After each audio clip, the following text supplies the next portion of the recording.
नंदी घोषे बसी मोर कला बामन बड़ दांडे देखी देले नाची जीव मो मन नंदी घोषे बसी मोर कला बामन बड़ दांडे देखी देले नाची जीव मो मन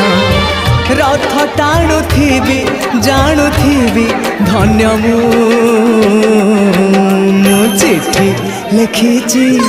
मो नीलमणि को मो चिठी लिखिची मो नीलमणि को हाथ ठारी मते डाकिब कि सते हाथ ठारी मते डाकिब कि सते रथ जातरा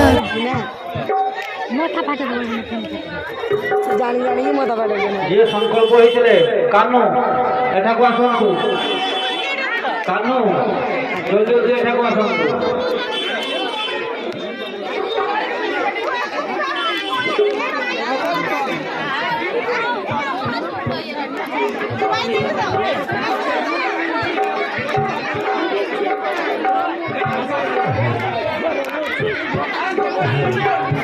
हे महाप्रभु प्रिय प्रिय पात्र